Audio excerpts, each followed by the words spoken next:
Hey everyone, Michael O'Brien here with another episode of Advice for Magicians, but this one is going to be a little bit different. We are going to have a special guest with us today to discuss the ins and outs of performing magic for kids. But before we do that, just a couple of announcements. Of course, if you haven't already done so, please make sure to click the subscribe button and don't forget to ring the notification bell so you guys can stay updated on all of the videos that come out from this channel.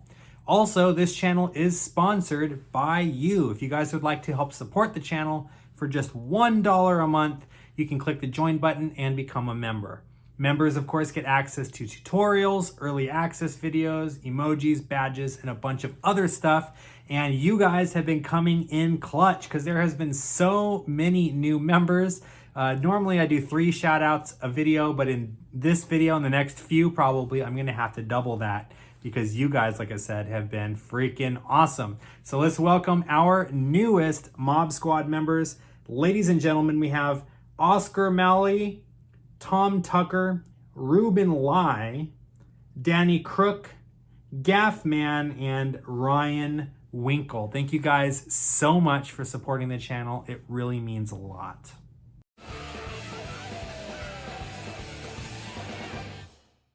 All right, everyone, as I said, we actually do have a special guest with us today who is going to be discussing the ins and outs of performing children's magic. Now, this person is a really good friend of mine and has been doing children's magic for over 20 years. He's performed for thousands and thousands and thousands of kids. And overall, just a really good guy, someone that I go to anytime I have a question when it comes to children's entertainment. So, ladies and gentlemen, let me introduce Richard Ribuffo, aka California Joe, aka RichardTheMagician.com. Yay! Thank you very much for that lovely introduction, Mr. O'Brien.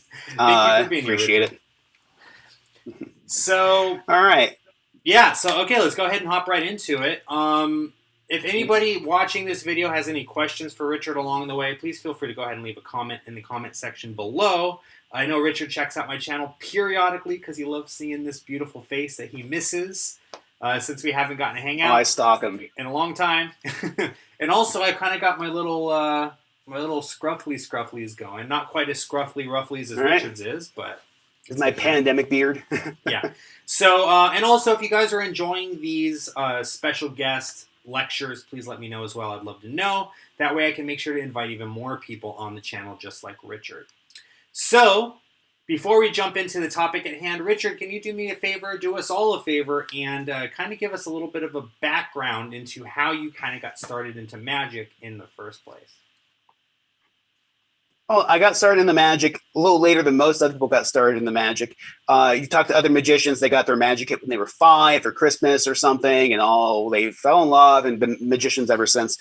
I started when I was about 17 years old in high school.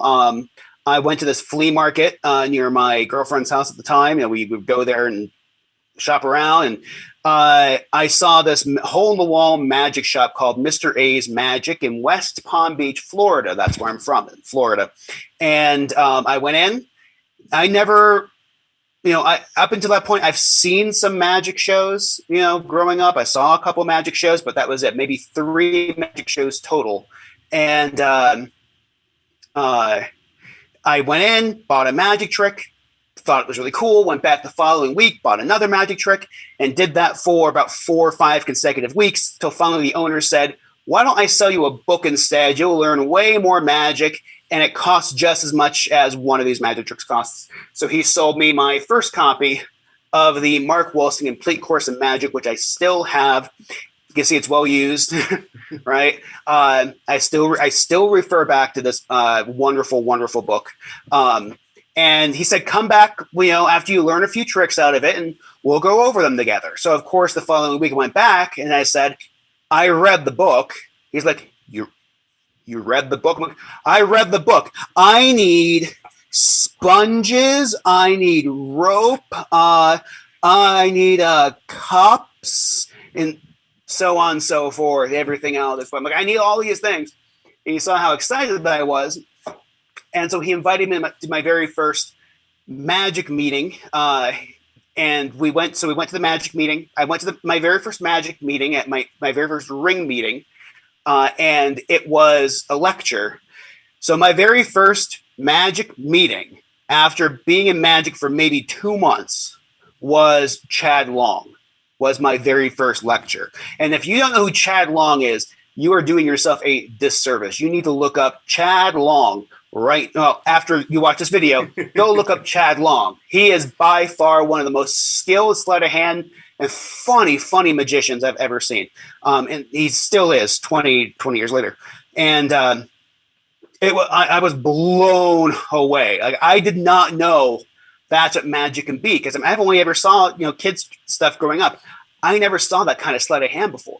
Blew my mind. I learned my pass. The first pass I learned was from Chad Long, from watching his videos.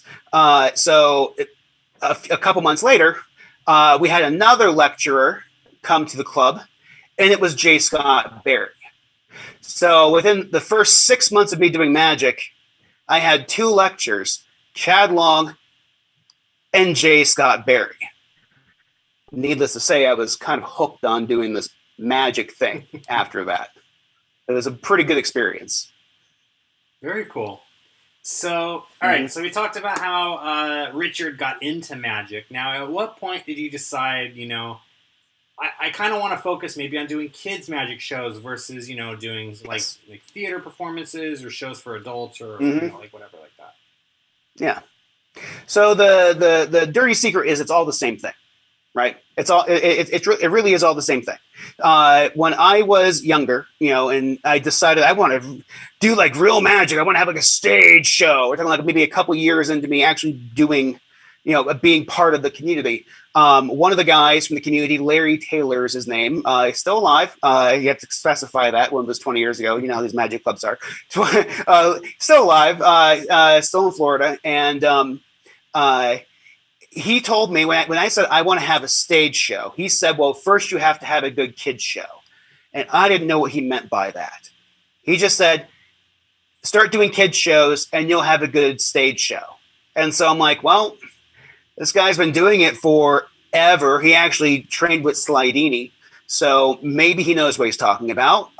Okay, I will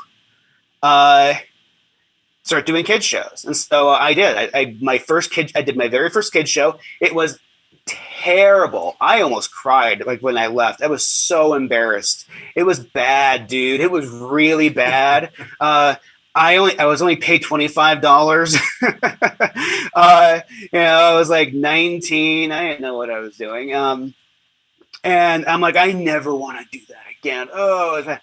But I got a call to go do another kids show. These were people that they didn't care how good the show was, right? It was all about the money. We just need somebody to go do a kids show. So we don't care how bad it is, just go do a kids show. And they made their money. I made my money. It was through like an agency. So I went and so I kept on doing it. And every time I would try to improve. And I also have a theater background. I have my degree in theater. I've been an actor. I've been on stage. I've directed. So I was learning at the time how to do a show in general, just how to do performance in theater. So I was using that education to make my kids shows better. And, I started to see what Larry Taylor was talking about, how when you do a good kids show, it only helps you do even better corporate show or stage show or show for adults or family show, because it really is all the same thing. Doing a show is doing a show. You get your 3 acts, you have your setup, you have your transitions. You learn how to, what tricks resonate. You learn how to allow for that moment of awe, that moment of astonishment. And then you roll back into what you're doing. So you also learn how to interact, not to mention the fact that kids are a lot more critical. They're a lot more critical. So they keep you honest. They keep you honest as a magician. They keep you honest as a performer. So, and that I found that to be very beneficial and help me with my corporate shows. I want to pass advice on. Even if you have no desire to be a children's magician, who cares? Doing kid shows will help you with your corporate shows, because you'll do more kid shows than you do corporate shows. You'll have more opportunities to practice performing by doing kids shows. All right, is that the end of the interview? That's my advice. I'm joking. Just a few more questions before we let you go. But so far, you have me here. However long you want this to be, I'm here for you. So one thing that kind of resonates with me when it comes to doing kids shows is when it comes to performing the magic, it's not even really about the magic trick itself. Like a lot of people, I think we kind of get wrapped up in this whole like, well, what's the perfect magic trick to do for, whatever audience we're performing for.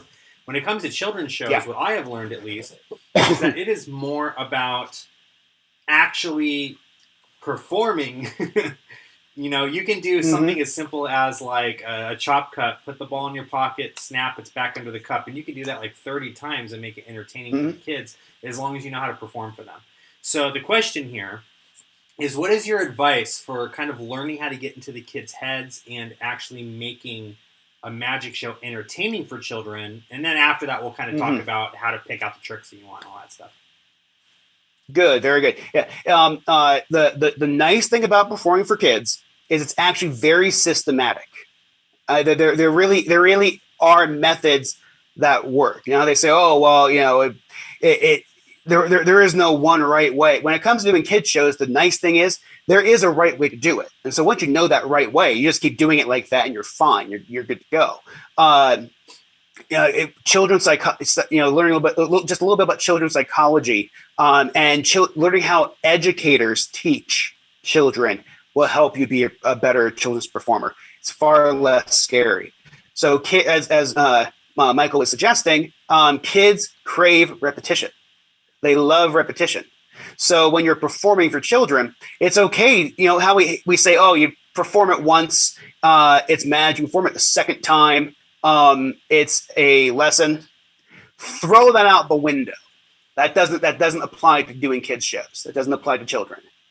You can do the same thing over and over and over and over again. When it comes to performing for kids, they see it as a game. And once they know the rules of the game, they want to keep playing.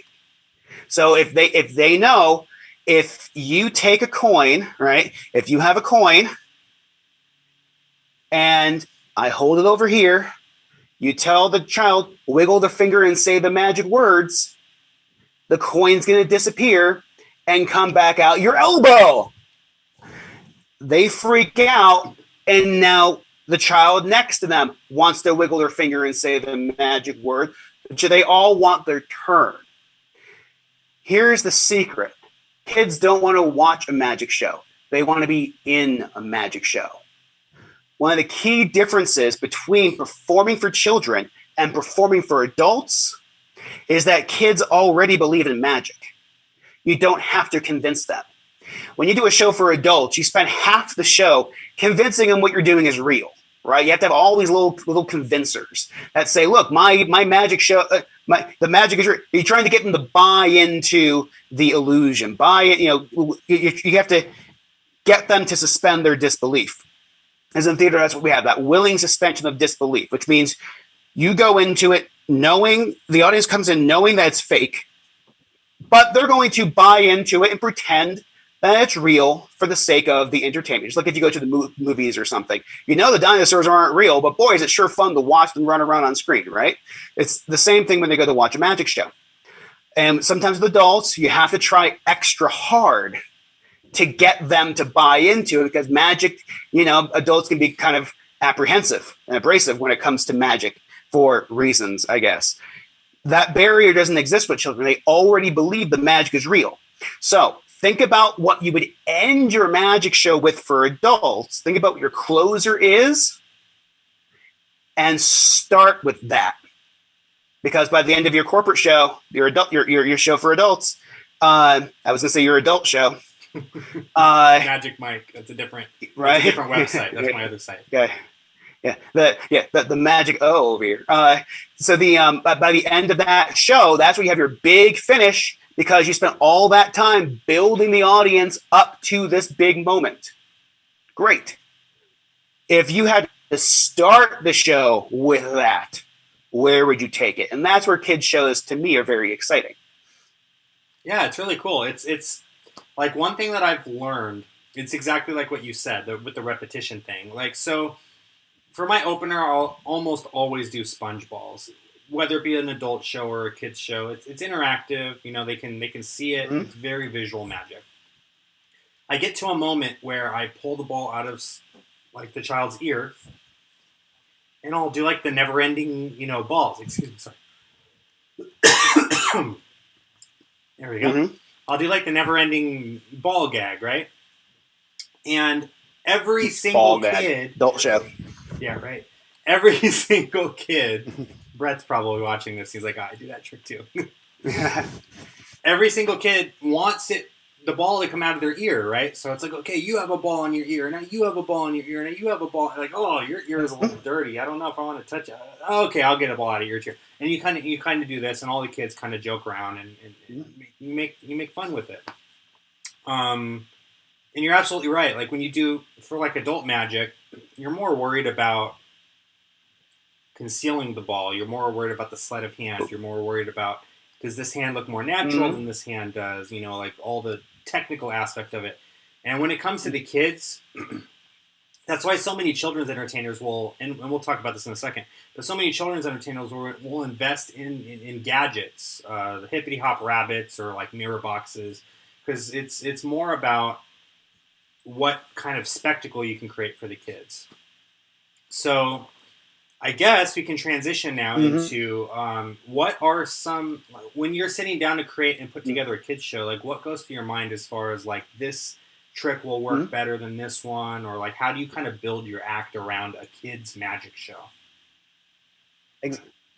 Exactly. And just so you know, we don't have to cut or anything, but your microphone skipped for a second, just so you know when you go back and look, and your audio kind of got off from there. So, but if you stay, I'll do my thing when you come back, and I'll let you know if it's synced back up. It happens sometimes with this technology. Welcome to the world of technology, boys and girls, ladies and gentlemen.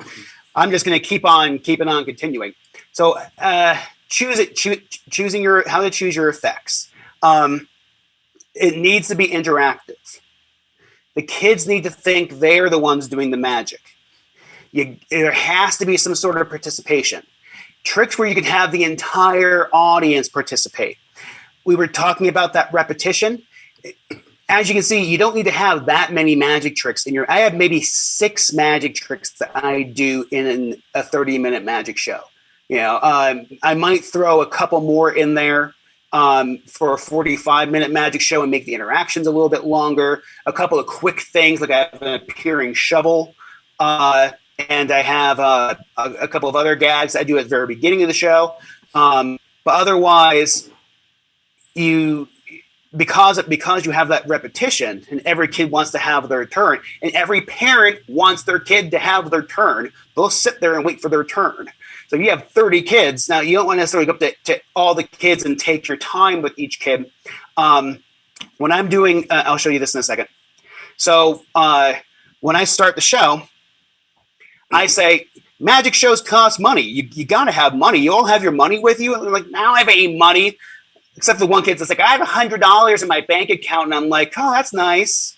I'm like, well, I see everyone has money. It's behind your ear. Reach behind so instead of me having to leave the stage and go up to them, I say, reach behind your ear and throw me your coin. Just go like that. And so you see the kid go like this. And then you go, got it. And your turn. Got it. Good. Oh, you too. And you. Good. I'm going to put all the coins in my pocket. I make sure to kind of take them step by step where I'm going. I take the coins. They go in my pockets where the kids kind of need that little roadmap to follow along. And then just keep on pulling coins out. And this I will go to almost every child. And you. Very good. Very good. And the more you do it, the more that you get a sense of how, if it's starting to go too long. Right? You can kind of hear it. You can feel it in the room, that the silence starts to take over. That if it starts to get a little too quiet, that's how you know they're ready for something new. And so I just keep pulling coins out of the air. And then by the time I'm done, I say, that's it. I don't need any more. Okay, fine, one more. Good. Now we're ready to start a magic show. And I can do all that just from standing on the stage. And however long that just took, that took at least a few minutes, a couple minutes. That's it. That's a good chunk of time right there. It's a good chunk of time. Now this trick can take a very long time if you let it. This could be an entire act right here. So this isn't a kid's trick. As a matter of fact, I'm one of the few people that I know of that performs this trick for children. And that's because you talk to anybody, they say you can't perform cups and balls for kids. And they're crazy. I don't know where they get that idea. Cups and balls is usually a closer because it's such a strong illusion. I open my show with this. This is the very first trick I do at the beginning of every show. If you can integrate some sort of small educational element into whatever it is you're doing, and you can make it interactive, if you can make it like a game, then it will be good for kids. It doesn't matter what the trick is, as long as you can make it like a game and get multiple people involved at the same time. Even if you have one person up on the birthday child up on stage helping you with the trick, everyone else still gets to say the magic words. Everyone else still gets to help choose something, but the birthday child is your assistant. I have my box from my museum because this trick is over 5,000 years old. This gets into my theme of California Joe, the explorer magician. I travel around the world searching for magic's greatest tricks, and I bring them to schools, libraries, birthday parties all over the world. And I have the oldest one right here, over 5,000 years old from ancient Egypt. That's older than some of your parents, 5,000 years. And it's hidden so well that you can't even see it. But we're going to see it together. We have to say the magic words. Oh, what's a good magic word, Mr. O'Brien? What's some good magic words? I don't know. How about abracadabra? Have a banana? No, abracadabra. Okay, fine. We'll use have a banana. You don't have to yell at me. I said abracadabra. All right. We'll use have a banana. Now, wiggle your fingers at the box and shout, have a banana. Have a banana. Thank you. And just like that, we have the oldest trick in magic, over 5,000 years old. There are hieroglyphics of this trick being performed in ancient Egypt. You all know what a hieroglyphic is, right? It's ancient Egyptian writing, little pictures that mean words, kind of like emojis, little ancient emojis. We've come full circle with our language in 5,000 years. This was a game called The Pharaoh is Always Right. Now, the Pharaoh was the ancient king or queen of Egypt. And yes, women could be pharaohs too. Cleopatra was pharaoh. Here's how it was played. The magician had one ball, 3 cups, and a wand. You had to guess what cup the ball was hiding in. So we have 1, 2, and 3 stacked up, and you would have to say top, middle, or bottom. Since you're all the kings and queens, I'll be the magician. All of you get to guess where the ball is. So no matter what you say, you're going to be correct because the Pharaoh is always right. So whatever you say, you're going to be correct. So start shouting out where you think the ball is. And at this point, all the kids start shouting top, middle, bottom. And I can just keep on going. Top, okay, cool. I hear middle. All right, good. Top again, cool. Bottom, all right. Back to the top. Yeah, okay. And the middle, top. What? Bottom, bottom. Got a lot of bottoms. Top. Oh, bottom again. Cool. And at some point, you can decide this up. They'll let you know because fewer and fewer will be shouting out what they if they want the top, middle, or bottom. So I know as I listen to the audience, and listening is the key thing. As I'm listening, I can hear the shouting of top, middle, and bottom start to die down. Once I hear it dying down, I don't wait for it to go all the way down. I don't even wait for it to get to the middle. Once I start hearing it, the volume go down, I stop with that part, move on to the next. Where I say, the Pharaoh thought there were holes in the cups, but there's no hole in the cup. And what's the name of the game? The Pharaoh is always right. So you at least had to pretend there were holes in the cup. Otherwise, the Pharaoh gets really, really upset. As you can see so far, and I'm now talking to all of you, so far it's no different than any other cups and balls routine. I'm not doing anything different. I'm doing this cool little stacking gimmick. I don't see anybody performing it like a shell game this way. This is original to me as far as I know. But I mean, this is, I'm not going to take any credit for it because I'm sure somebody else does this somewhere. It's not, this can't be an original idea. Where you do it like a shell game, but stacked up. And then I say, since all of you, the kings and queens, are all correct, let's do the top, middle, and the bottom. And then I just keep on going with a standard cups and balls routine. But who gets to do the magic? They get to do the magic, right? Especially when we get to this part here, where there we go. But skipping ahead, fast forward, where I take ball number 1, 2, and 3, each one underneath their designated cup. This middle one disappears. Where do they go? Do they join ball number 1 or ball number 3? It could be here or here. 1, 3. Let's see. I need someone to help me out. How about little Sally, whose birthday it is? You're the queen. You get to tell me what cup it's under. And another piece of it when it comes to performing for children, antagonize them. Michael has a child. He knows. Antagonize the child. Yeah. They're going to say, I want number 3. Number 3. Are you sure? It could be number 1. No, number 3. It could really be number 1, though. I want number 3. Sally, I'm trying to help you out. It really could be number 1. And they'll say, okay, fine, number 1. Okay, are you sure? It really could be number 3. And then they roll their eyes. If you can make a child roll their eyes at you, you've won. And the parents love it. So feel free to annoy them a little bit, but within boundaries, of course. One thing that I've noticed, I want to pause you real quick, Richard, because I want to focus on this point. So one thing that I've noticed is that, I forget the technical term of this. I guess you can call it like a magician in trouble kind of thing, where, like, let's just say you have a red ball, right? And you say, on the count of 3, the red ball is going to turn blue, right? And you go 1, 2, 3, and you open your hand, and it has not changed yet. But you act as though it changed because you haven't looked at it yet and you haven't noticed it yet. That has a technical term. It's like seen. What is look, don't see. Look, don't see. That's right. Yeah. So look, don't see. You let the kids correct you. Which, by the way, kids tell you that it hasn't worked or whatever. That's something that I've noticed is very powerful, and it's kind of in the same situation that you have here. Let me see if I get the lighting. Excellent book by Christopher T. Magician. My lighting is try and get this to where you guys can see it. There we go. It's called Beyond Look, Don't See by Christopher T. Magician. Excellent book because so the look, don't see thing is along with Magician in Trouble is a very common trope for kids magicians.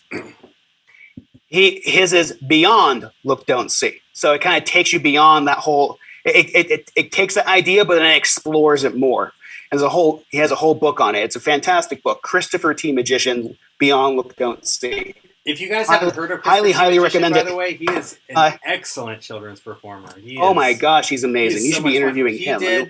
We have a speakeasy. Well, not anymore. We did pre-COVID. We have a speakeasy show, which Richard and I have done together multiple times.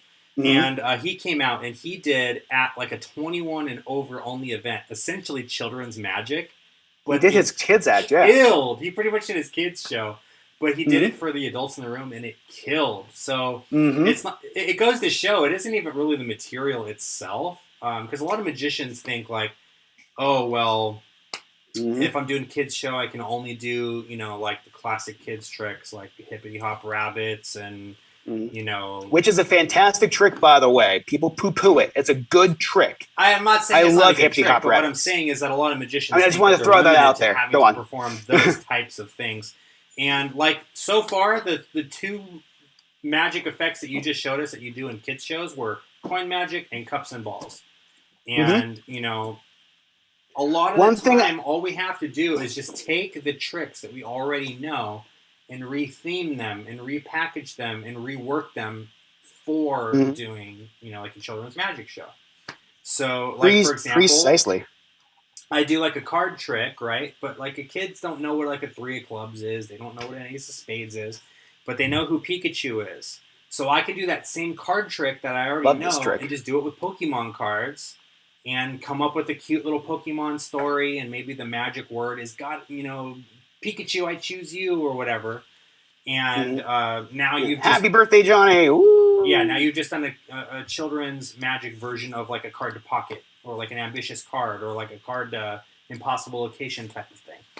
So yeah, great advice. Now let me ask you this: you did mention antagonizing the children. Yes. What do you do when you get a child that antagonizes you? You get that little heckler where they're digging into your stuff and they're not listening to you and they're reaching into your pockets because they're looking for the secret. Right. How do you deal with that?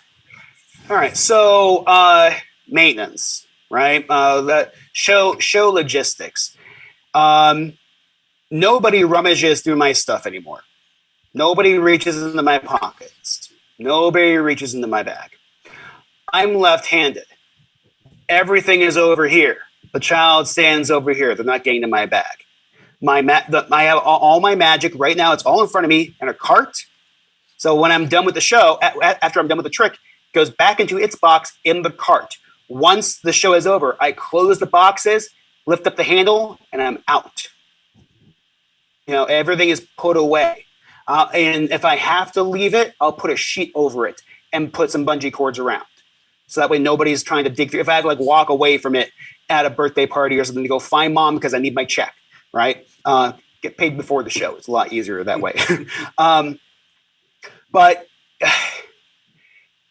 a lot of it has to do with the pacing. If you just don't give the kids a chance, they won't do it. They won't heckle you or mess with you. They won't try and reach and grab your stuff.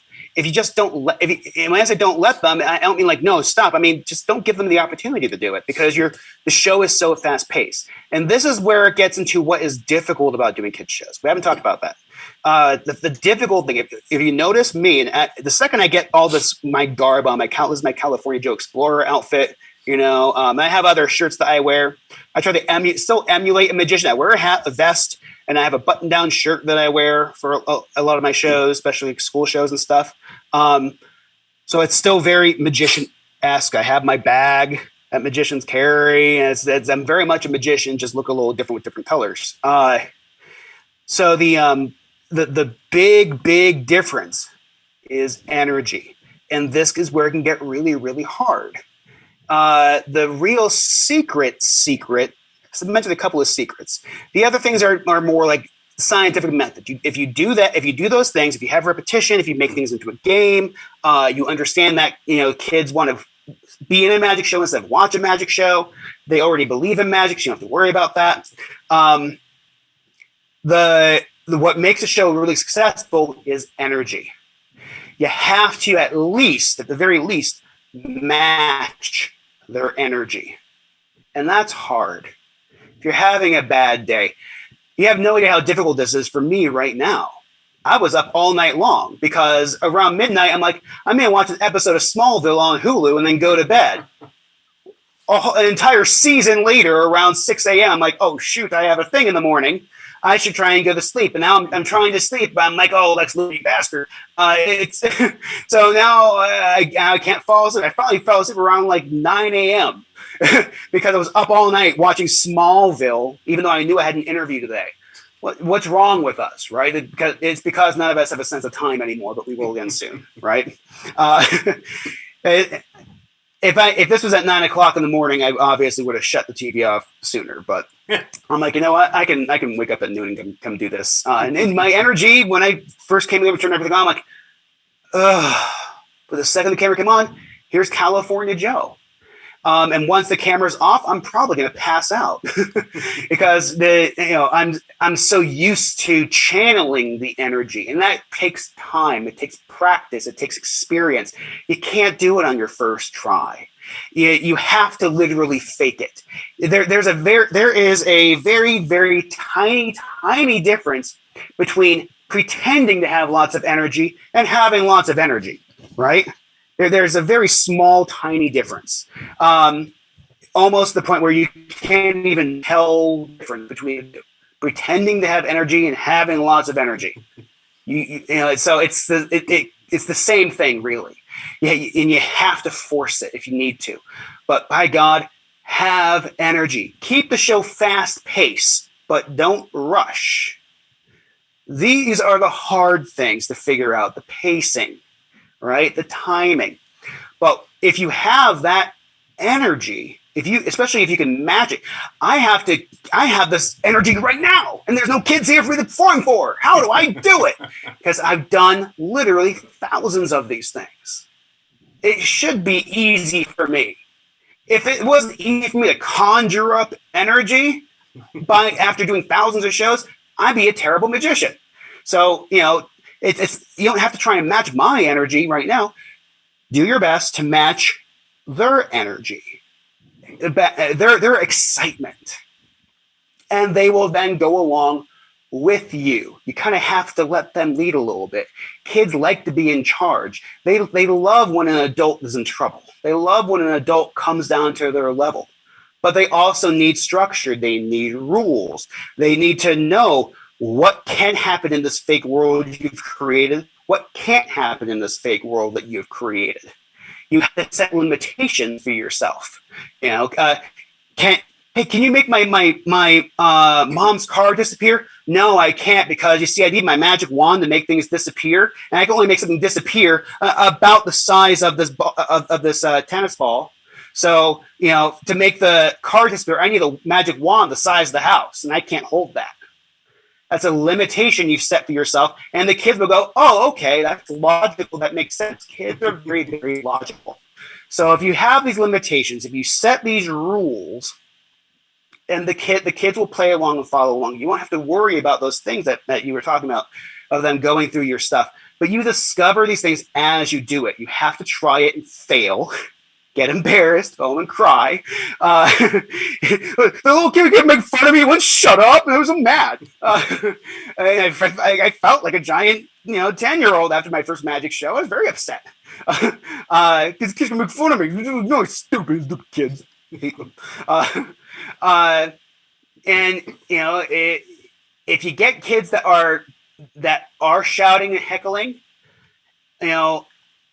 you have to acknowledge, you can't ignore them, because if you try and get into a staring contest with these kids, they're going to win. Okay, they're going to win. So you have to acknowledge them. If they make a joke, you have to take a quick second, you're right. You start thinking of different witty comebacks that you can have in your arsenal, because the jokes, like any other joke, if you go to a bar, you do magic, people have the same stupid jokes. Oh, can you make my wife disappear? The kids have the same jokes too. They're going to say the same kind of stuff. So you can start repeating and joking back. And sometimes, depending on the child, I'll stop what I'm doing and I'll have a whole little scene with them. I'll have a whole little interaction. Like, what was I doing? Oh, yeah, a magic trick. But this little dialogue we're having is funny and it's fun. They're having fun. I'm having fun. The kids are having fun watching it. So I'm going to keep having this little dialogue, because it's all about the kids having fun. As long as they're all having fun, you're doing a good job. I can put the magic away and just have this little comedy back and forth. I was going to give an example of building into your show places where the kids can heckle you. And that's what the Look, Don't See is all about as well. Look, Don't See is about you looking, but you don't actually see what the kids see. So and as far as this also plays into what we were talking about before with the tricks of what tricks to do. But let me know how we're doing on time, by the way. Okay, we're on my Zoom. We have all the time in the world right now. Let me know how much longer you want to go with this interview. You're fine. You may be familiar with this magic trick called cardiographic by Martin Lewis. It's usually done. You have a sketchbook that you have a deck of cards drawn. The card rises out on the paper, and then you tear the page out. I think my dog just said hello. Yeah. You saw her? Yeah. It happens during my shows too. My Zoom shows, the kids freak out. It's hilarious. Let them freak out. If the kids start laughing, if you drop something, the kids go nuts. That's great. If the parents inside can hear the kids outside screaming and laughing, they think, "Wow, this person's a god performing for my child." And all you did was drops, or a dog poked his nose in. It doesn't matter what. You can have the most amazing magic trick in the world that costs you $10,000 to buy. Dog pops his nose in. The show is a showstopper. Welcome to Performing for Kids. All right, so Martin Lewis's cardiographic. You can either buy the trick for like $200 from him, or he actually has a DVD that costs $35 that teaches you how to make your own, and it's a hell of a lot easier. It's much, much easier to just make your own. And it's a lot cheaper too. And you don't have to get an actual sketchbook. The way I made mine was I went to Staples and I had a cover printed. I had them just like how I had this thing made too. They put a backing on it. You build the gimmick and everything, and you're ready to go. And all this comes out easily, so you can change things out if you need to. He has a new version of it, which allows you to almost instantly repeat it. And that's why I started doing it, because I wanted to do it before, but I couldn't, because I need to be able to go from show to show, and I don't want to stop and reset up, take 5 or 10 minutes to reset the magic trick. It's worth doing if you're getting paid $1,000 to do a corporate show. Mm-hmm. A couple $100, $300 to do a birthday party. There's other magic tricks I can do. Now it resets instantly. I have this loaded with like 50 or so. So I'm good for 50 shows right now. So check that out. Martin Lewis Cardiographic. Here's my version of it, where I have my California Joe Jungle Safari guidebook. I have all these cool animals, and we take each animal one at a time. Who's that? A lion. What does a lion say? Oh, that sounds like a tired lion. So on and so forth. Oh, what does the laughing hyena do? Do it louder, louder, louder. Oh, stop. And the parents giggle, right? And so I have all these different animals for my, and the kids are going to help me pick one, right? Michael, you can help me pick. I'm going to flip on through like this, and I want you to say stop. Now, kids, I want to make it clear, wherever Michael says stop, that's where I'm going to stop, because that's what you do when somebody says stop. You stop. Ready? You see how and if you're attuned, you would realize what I just threw in there. And now PTA mom is watching, saying we need to have them come to our school. Okay, so say stop whenever you'd like. Stop. Okay, now I'm going to give you a choice. You can go one more, stay where we are, or go back one. It's your choice. Stay where we are. Right here. Now I just want to make it crystal clear. You stop me here on the elephant. If we went one more, we would have landed on the warthog. It would have been a different animal. Anybody watching this right now that's on any magic, you know exactly what this is. Say the magic words, half a banana, and voila. Yeah. We have Mr. Elephant. You see the elephant, Mr. O'Brien? No, there's no elephant. What are you talking about? We made an elephant appear. No, you didn't. It's a tree. What? Somebody didn't say have a banana. Yes, we did. No, I was listening. Not everyone said it. Not saying who, but somebody didn't say it. It's okay. It's like an elephant. It's close enough to an elephant, right, Mr. O'Brien? Isn't it similar to an elephant? It's a tree. It's just like an elephant. It has a trunk. No, it's not the same thing. I've had dads high-five me after saying that. They go, yes! It speaks our language. Get your dad jokes in, guys. This is where, and ladies, they love the cheesy puns and dad jokes. Oh, my gosh. Like I said, make the kid, and whenever I say that, the kid goes, ugh.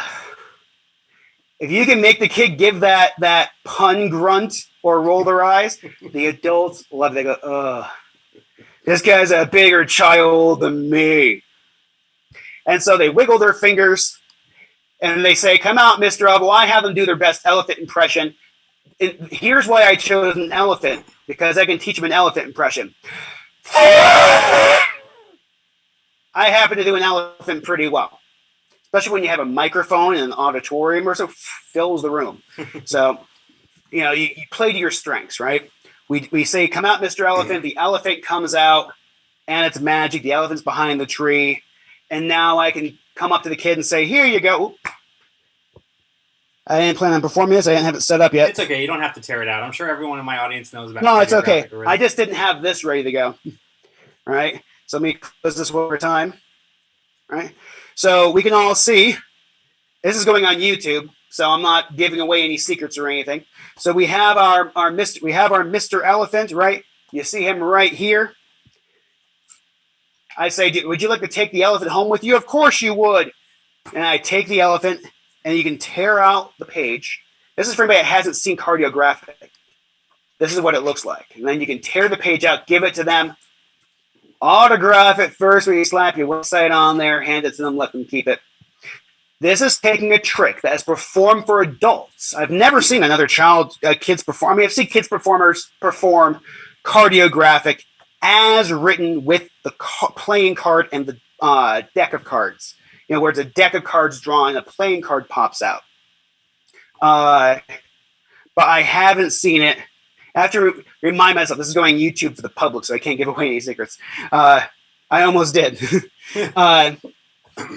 So don't worry, I'll censor you. Yeah, but please do if there's anything. So you take these different ideas, and you customize them to fit you. I have so many different versions of that trick.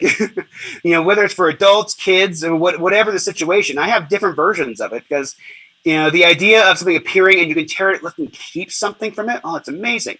But that's an example of taking a magic trick that already exists. It's an amazing trick that people love that you can perform for both your kids' shows and your corporate shows. You just put a different skin on it. That's all. So far, I haven't performed any kids' trick. Did you see me take out the cups and balls yet? No, of course not. Sorry, Cupso, did you see me take out the sponge balls yet? Not yet. I will, but even those are customized. I have little sponge oranges.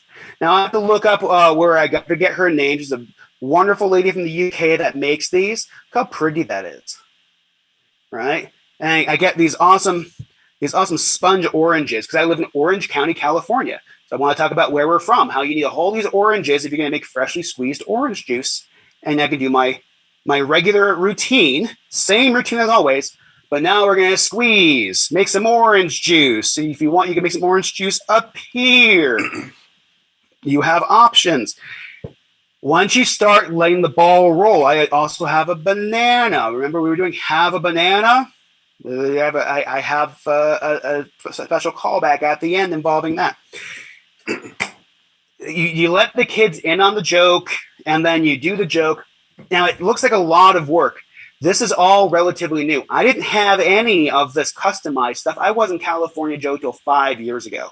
For 15 years, I've been performing just as either Richard the Magician or Mr. Magic or Rich or just the magician for the day. I didn't even have a name at one point. I was still just taking tricks I already had because some kids' magic trick can be expensive. So I took tricks I already had and said, how can I make this work for a child? You can do that. And don't let anybody talk you into poo-pooing any tricks. Some really poo-poo those hippity-hop rabbits that we talked about. Some of them really poo-poo the sponge balls because there's no justification. The kids don't need justification. They don't care. They don't care. Do you have a justification for why you always carry a deck of cards with you? No, you don't. Your justification is, I'm a magician. Why do I have these little foam balls with me? Because I'm a magician. Done. Deal. Score. That's your justification. You're a magician. You have weird stuff. Like a mad scientist. Mad scientists have weird things. Magicians, you have weird stuff, right? I'm a magician. I can't find my bear. Where'd my bear go? Anyway, whatever. Who cares? It's a funny sight gag. This is for a mismade flag routine, by the way. For those that do any sort of magic, you might have heard of the mismade flag. I made my own. I'm guessing it's which I'll look up and try and provide some links for you, Michael. I'll try and provide some of these links, like where I got the where I was able to make like big old silks like this. Yeah. The California flag, do a mismade flag routine.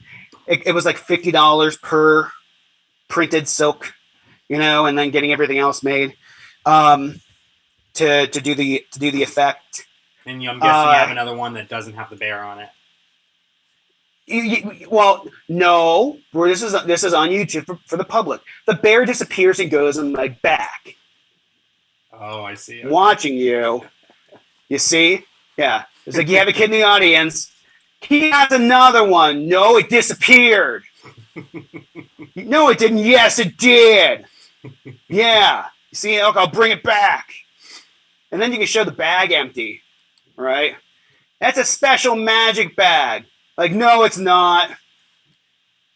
You're a magic bag. No, I'm not. Yeah, you are.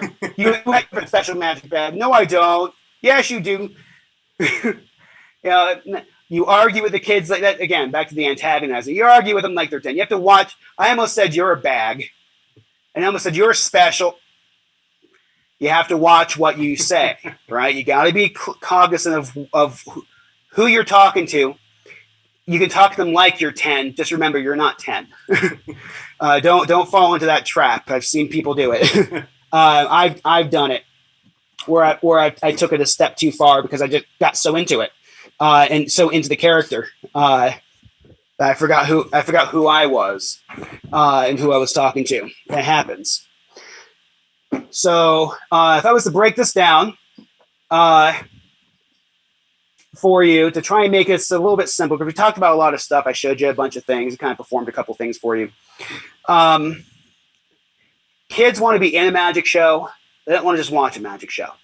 You develop a good kids show, it will translate into doing a good adult show, into a good corporate show. All the same things. And, when it comes to you just like comedy, where you ride the wave of the laugh. If anybody study comedy, if you get a really big laugh, you hear it go ha ha ha ha ha ha ha ha ha, and once it starts coming back down, you start moving on to the next joke, to the next setup. That's riding the wave of the laugh. In magic, you ride the wave of astonishment. And kids express astonishment a little differently. Adults, you get a kids, you get the wow, gosh, oh, wow. They express it a little bit differently, but same idea. You learn how to ride that wave of astonishment for the kids. You can do the same thing for adults. What you'll notice is that the waves are a little smaller with the adults, which means you might have to add more magic tricks to your corporate show than you do your kids' show, because adults don't care for repetition. By the time you're an adult, you've been trained in that rule of 3, which is a bogus rule. I mean, yes, the rule makes sense. It makes sense logically. It's been around for thousands of years, the rule of 3, where you do something 3 times and then you're done, right? That's the rule of 3. Don't do something more than 3 times, because then it's overdone. There are exceptions to that rule, and that rule just kind of doesn't exist when it comes to performing for kids. It does exist when performing for adults, because we've been conditioned to expect that. It's in movies with 3-act structure, beginning, middle, end. We have that expectation as adults that you wouldn't repeat something more than 3 times. So you have to adhere to that rule somewhat in your corporate shows, but you can fudge it. It's your show. If you think you get a better response by doing it 4 times, do it 4 times. Don't let somebody else tell you how to do your magic. When performing for kids, they already believe in magic. You don't have to convince them.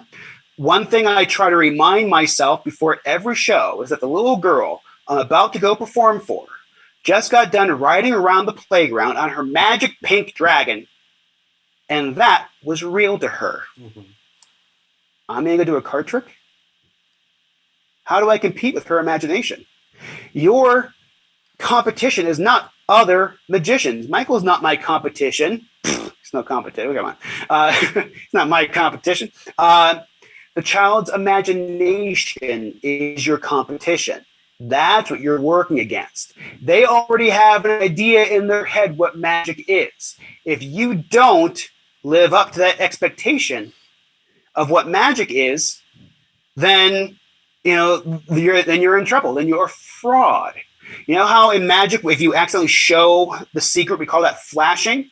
When it comes to kids, it's not, you don't flash. It's a betrayal. They trusted you that what you said is true, that you can do magic. And now they see that it's fake. You betrayed them. It's a kind of heavy responsibility.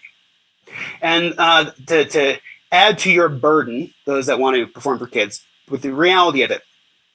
And this is one reason why I still love doing it, because I understand this, is that when you perform for children, there's a very good chance you're going to be the first magician they ever see in person.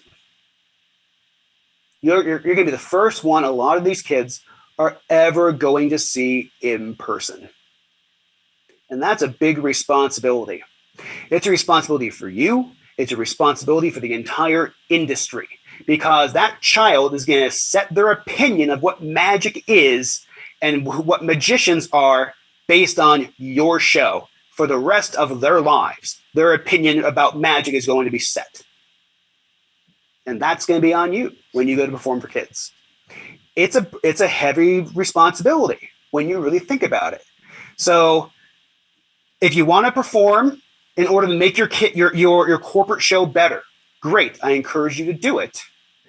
But remember, just keep that responsibility in mind and really do your best to take what you learn doing kids shows to make your corporate show amazing and be the best big stage illusion magician you can possibly be. But if you want to perform for children, you have to really take that responsibility and burden to heart, because we're either going to be making an audience for the rest of for the next generation, or we're going to be making enemies. There's no middle ground with magic. There's nobody that is indifferent about magic. They love it or they hate it.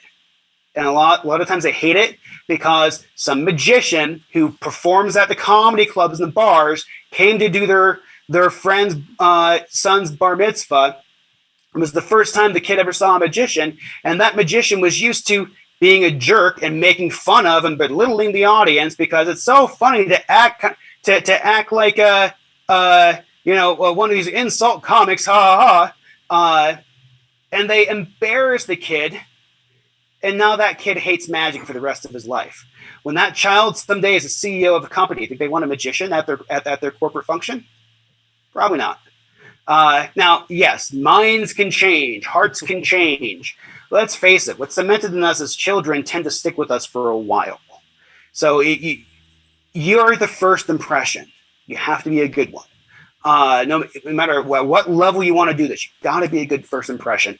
And that's the most important thing when it comes to doing this for kids. You are going to be that what they compare to.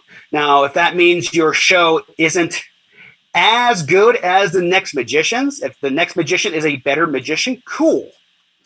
But if you're a cool guy or a cool gal and you're a nice person, and the second magician's a nice person, confirming that, hey, magicians can be very nice people, they won't care how good the show is. They're just going to enjoy watching you perform, watching magicians perform. And now we have patrons, we have an audience, and we have people that just love magic, which I think is an important thing. So that's my soapbox. That's it. Did I recap all the things?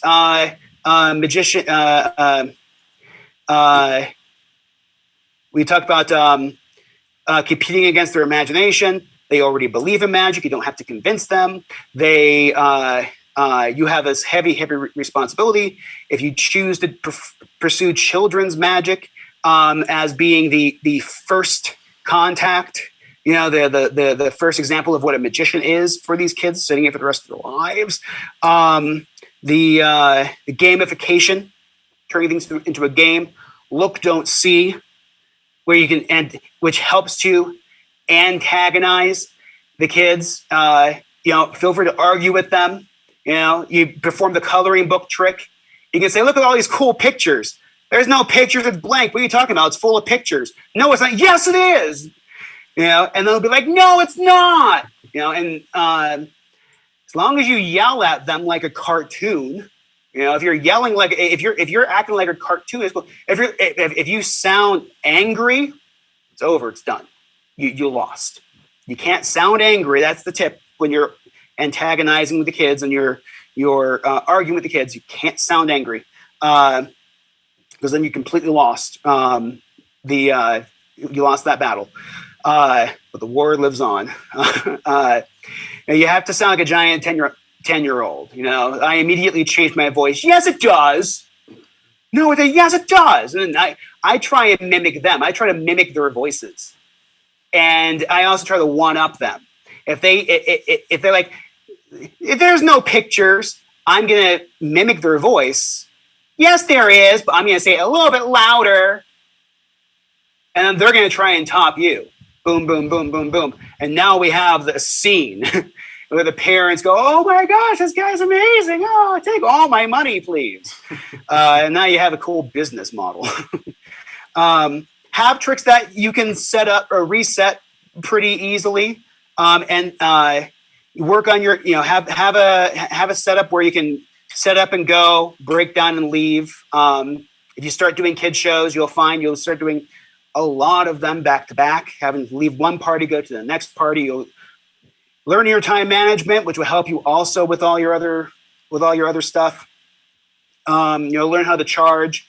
However much money you need to charge for a magic show, you charge. If you're just starting out in magic and you want to charge if you want to charge $75 to go do a magic show, don't let another magician be like, dude, you're like bringing down the economy. No, you're not. If you charging $75 for a magic show is destroying our industry, we have a pretty fragile industry. That's my opinion. You charging $75 for a magic show has no effect on me because the people that hire me aren't going to hire a $75 magician. They're looking for California Joe. They're looking for the 20 years experience. They're looking for $300 to $500 for a magic show. That's a specific audience. You need to get your feet wet. You want to charge $50, $75 to go out there and do your first magic show just so you can say you did it? Cool. That person wasn't going to hire me. They're not going to hire Michael. They're not going to pay for something. They're going to pay over $150 for a magician if they're paying $75. They weren't looking for that in the first place. So you're not ruining the industry.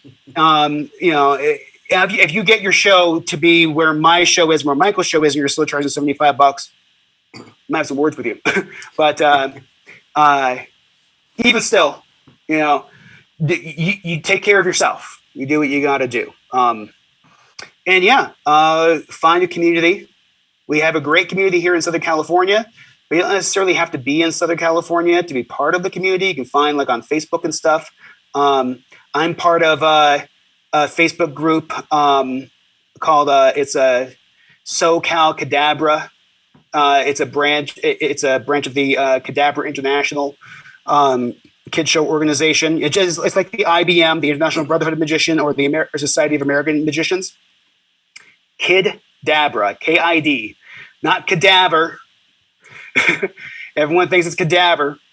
Cadabra, Kidabra International. You can join that and be a member of that. And we also have conventions for kids shows. And you know what's cool? You go to an IBM convention and you go to lectures, you buy stuff, you have some drinks. It's a good time. You go to the big magic convention in Vegas, Magic Live, same deal. But most people don't do kids magic as a hobby. They do it as a business. So when you go to a kids magic convention like Cadabra International or we would usually have one every year in Southern California as well, called CAX, which is it's a subsidiary. It's Cadabra mixed with Axtel Entertainment. They're the ones that make all the puppets.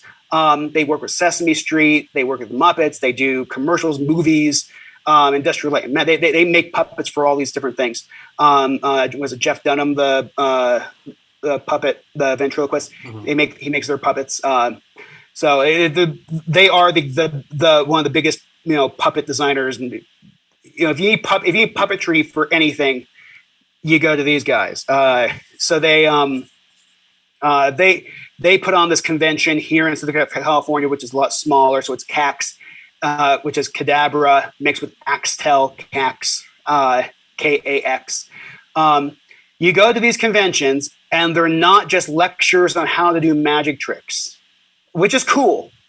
Don't get me wrong. But you also have business seminars, how to do your website, SEO stuff, CRMs, how to do cold calling, how to follow up, how do you make a contract? What's the legality of using photos from your show? Can you just use photos? Do you need to get releases signed? How does it work?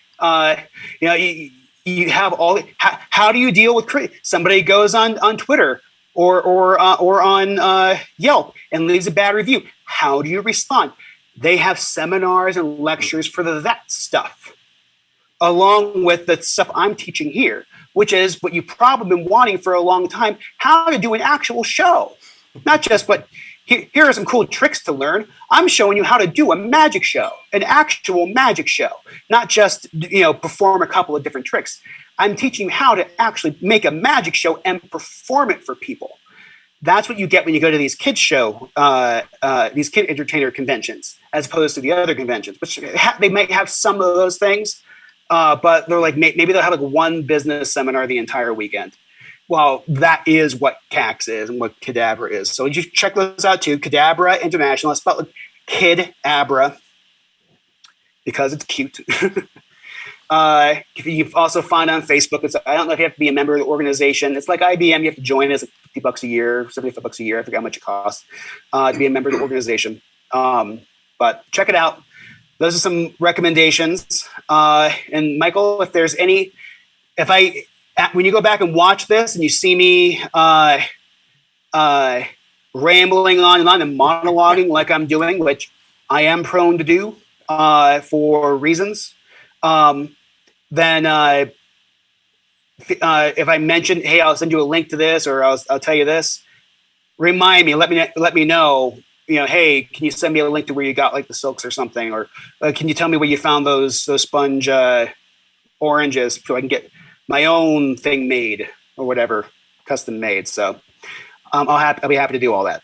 All Sounds right. Good. Speaking of links, not only links to those awesome things that you talked about, where might folks be able to find you if they want to follow you on social media or if they want to reach out to you with any questions or anything like that? So on Instagram, I'm Explorer_Magician, Explorer. So it's an ER at the end, Explorer_Magician. I tried to get Explorer_Magician. It's not, it wasn't available. And at least not at the time. Richard the Magician on Instagram. I'm not on Twitter. I go on there very, very seldomly. Like there's a couple of people who I know I can only contact through Twitter, so I'll go on Twitter to contact those people. But if you want, on Twitter, I'm Sexy Magic Face. The nickname I had when I was young, and it's stuck. I just kept it, Sexy Magic Face, because every magician has their sexy magic face.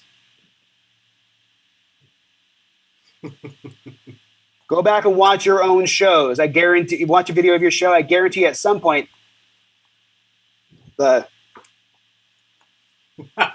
you made a sexy magic face. Or this one. Everyone's got one. David Copperfield has the best sexy magic face. Yeah. David blamed the whole. Yeah. Sexy man. We all have our sexy magic faces. I think that's how that joke started. Instagram's the best way. Otherwise, I do have a Facebook page. Richard the Magician for Facebook for the my corporate stuff. My kids stuff is SoCal Kids Magic, which that's for my Facebook page, SoCal Kids Magic. Comes to branding, you're better off trying to keep everything the same, but it's when you're figuring this out as you go. As I made California Joe, I decided to lean into the Explorer Magician. That's why Instagram became Explorer Magician. That's how people started to recognize me, the Explorer Adventure Magician guy, as opposed to SoCal Kids Magic. I want them to be able to find me. You can change that easily on Instagram. You can't on Facebook. So, I mean, if you want to come up with your branding, which is another workshop we do at these conventions, branding, try and figure that stuff out early.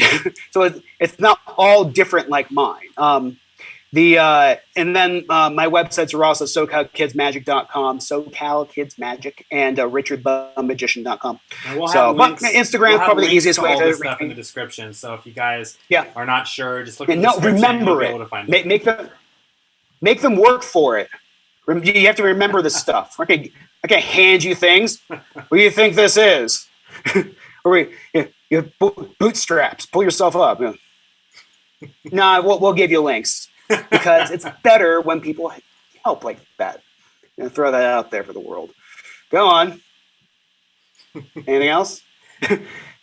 You're good, man. Hey, You thank done? you so much, Richard, for coming No on. problem. I had channel. fun. What Yeah. time is it anyway? 3:04? Good. No, you did good. You're under All time. I had like 8 hours blocked off for you. So Oh, because I ramble so much. it's a Right. good kind of ramble, though. It would Oh, be bad if you said your the same audio thing cut over out. and over. It's cutting out a little bit, but you said thank you. All right. Thank you very much. Yeah. Forgive the audio stuff, folks. You know how technology is. Next time we can talk about what my setup is. I don't have all the same technical issues that you might be having or that you at home might be having, because once we started doing these shows online, I went and spent a good amount of money on setup for the office. Oh, one of my lights died. I have to recharge this.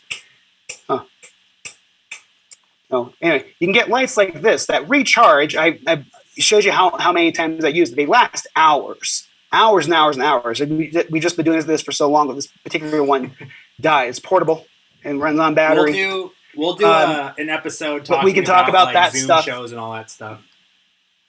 Yeah, and that will help to avoid some of the technical stuff. What my microphone setup is, especially if you're just recording shows, you can have a separate external microphone thing.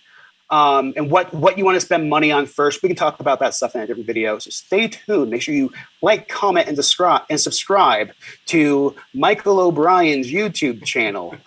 Click the link up here and there. I don't know if you actually do that. You know where the subscribe button is, and you know where the bell is. You don't have to click the screen.